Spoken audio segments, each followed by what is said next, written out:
बिहार के अंदर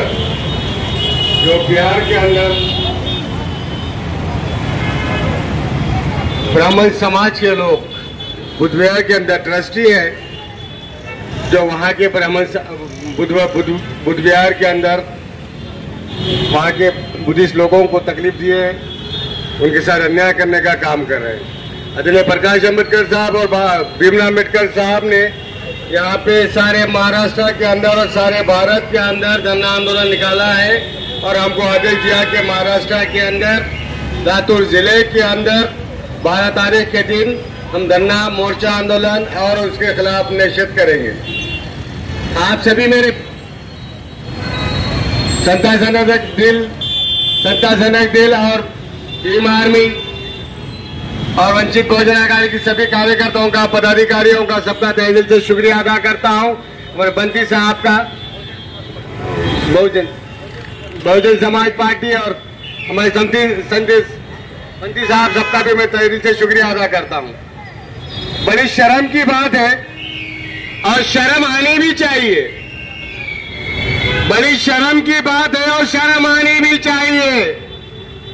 सब लुटने के बाद भी वो समंदर तुम्हारे साथ में ठहरा है।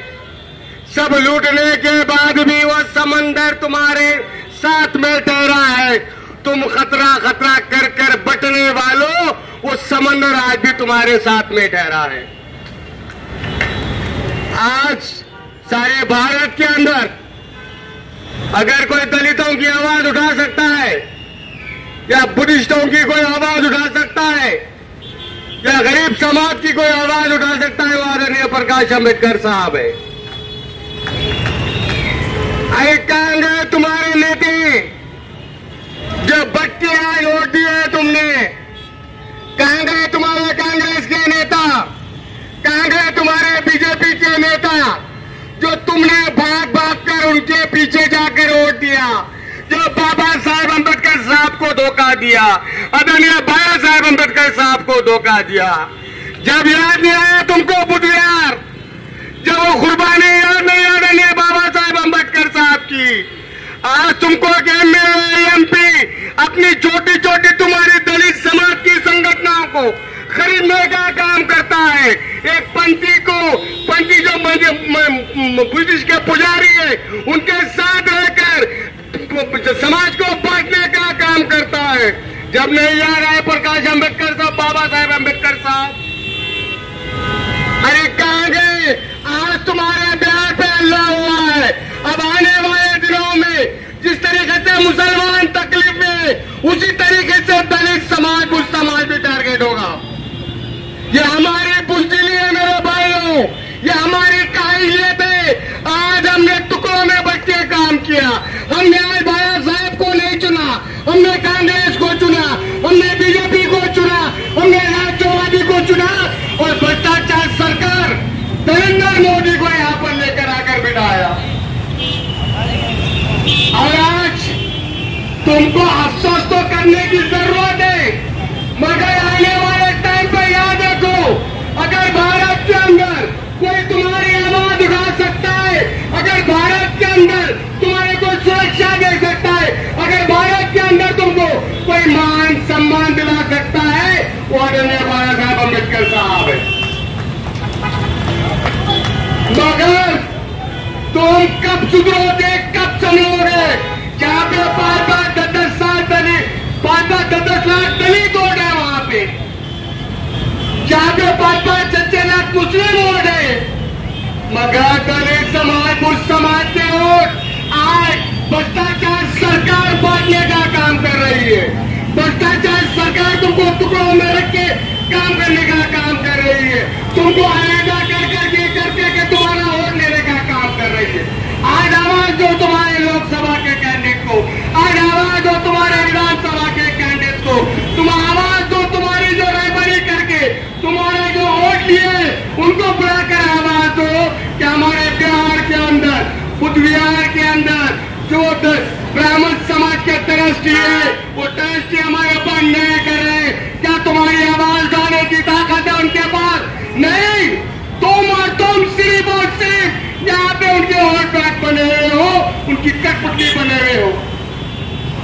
अरे मैं फख्र करता हूँ आदरणीय बाबा साहब अम्बेडकर साहब के ऊपर, मैं उनका शुक्रिया अदा करता हूँ। अगर तुमको मान सम्मान नहीं दिलाते, अगर तुमको जीने का अधिकार नहीं दिलाते, आज छुटूर अछूत से ना नजर दिलाते, आपको अगर एजुकेशन ना देते तो आप कहाँ पे होते? इतना याद रखना मेरे भाई। दर्द होता है यहाँ पे, दर्द होता है। हमारी कौम इकट्ठा होकर भी टुकड़ों में बटी हुई है। हमारी कौम एकजुट होने का ढंग करती है, मगर एकजुट नहीं हो सकती। हम यहाँ पे सत्ता में लाने की बात कर सकते, मगर सत्ता में लाने की ताकत नहीं, सत्ता में लाने की ताकत नहीं है। क्यों? कि तुम यहाँ पे देश आजाद होने के बाद में गुलामी की आदत पड़ चुकी है, तुमको टुकड़ों में बटकर काम करने की पड़ चुकी है। अरे तुम्हारे 150-200 संगठन है यहाँ पे, अरे तुम्हारे 150-200 यहाँ पे संस्था है तुम्हारे, मगर कहाँ गए तुम्हारे लोग? कहाँ गए तुम्हारे पे अन्याय करने वाले? तुमको जो यहाँ पे इस्तेमाल करने वाले, क्या आज नहीं बुलाओगे उनको? आज बुलाकर नहीं पूछोगे? अरे तुम शुक्र मानो बाबा साहब अम्बेडकर साहब का, जो आज भी सारे भारत के अंदर तुम्हारे लिए लड़ रहे हैं, तुम्हारे बिहार के लिए लड़ रहे हैं, तुम्हारे न्याय के लिए लड़ रहे हैं, मगर तुम लोग इकट्ठा होकर एकजुट होकर अपनी ताकत सुनने का काम नहीं कर रहे। याद रखो इंशाअल्लाह ताला, जब तक बाबा साहब अम्बेडकर इस भारत के अंदर है, तुम महफूज हो। अगर उनको तुम्हारी अगर हिफाजत करना है, तुमको सत्ता में आना पड़ेगा, तुम्हारे जो पंच अन्याय हो रहा है उसके खिलाफ तुम लड़ना पड़ेगा। आप सबका बेहतर बोलने को बहुत कुछ है और कुछ बोल सकता हूँ, मगर कलेजा और जिगर रख के बैठना पड़ता सच्चाई का सामना करने के लिए। आदरणीय बाबा साहब अम्बेडकर और आदरणीय बाबा साहब अम्बेडकर के संविधान को और अधिकारों को उनको मानना पड़ेगा। याद रखो, आज इस तरीके से बचे हुए, कल ऐसा ना हो जाए हमारे लाशें घर के सामने पड़ी हुई हो, हम लाश के न्याय के लिए बैठे हो, हमारे पर जुल्म ज्यादती होती हो, हम उसके लिए बैठे हुए हो, हमारे घरों में घुसकर हमको जलाया जा रहा है, मारा जा रहा है, जिस तरीके से हमारे बुद्धियार के ऊपर अल्लाह किया गया। क्या नहीं चाहेंगे आप इकट्ठा होकर लड़े?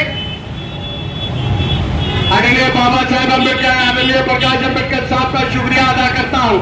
इस भारत के अंदर हमको जीने का अधिकार दिलाया, हमको न्याय मांगने का अधिकार दिलाया, हमको एजुकेशन से नवाजा गया, हमको नौकरियों से नवाजा गया। चाहे कहीं भी अगर बाबा साहेब अम्बेडकर के साथ में सारे महाराष्ट्र का मुसलमान और लातूर जिला का मुसलमान उनके साथ में ठहरा हुआ है, वक्त पड़ने का जान भी देना पड़े तो मुसलमान बाबा साहब अम्बेडकर साहब के लिए रेडी है। जय भीम, जय वंचित, जय संविधान। मैं आपसे फिर एक बार मार रहा हूँ, टुकड़ों में बट के काम कर रहे आप लोग, तुम बड़े नहीं हो, यहाँ संविधान बड़ा है, तुम बड़े नहीं हो। आदरणीय बाबा साहब अम्बेडकर यहाँ पे बड़े हैं, तुम उनके सामने तुम अधिकारों के जो तुम आज तुम पले हो उनके अधिकार लेके तुम उनके एहसान मनो। मेरी विनती है आप सबसे, लोकसभा गया, विधानसभा गया, अब तुम जुल्म ज्यादती के शिकार तो होने वाले हो, इसके लिए तैयार हो जाओ और तुम्हारे लिए आवाज उठाने वाले आदरणीय बाबा साहब हमेशा खड़े रहेंगे। मगर तुम एक एकजुट होकर इकट्ठा होकर अपनी ताकत को नहीं बना सकते। मेरी गुजारिश है आपसे, अपनी ताकत बनाओ, अपना मुजाहरा करो, अपनी इबादत हम खुद करो, क्योंकि बाबा साहब अम्बेडकर ने तुमको संविधान दिया है, बाबा साहब अम्बेडकर ने तुमको जीने का अधिकार दिया है। अपनी मेहनत को जारी रखो। जय वंचित, जय संविधान, जय महाराष्ट्र। आता भाषणानंतर थोड्या घोषणा देऊया। बदल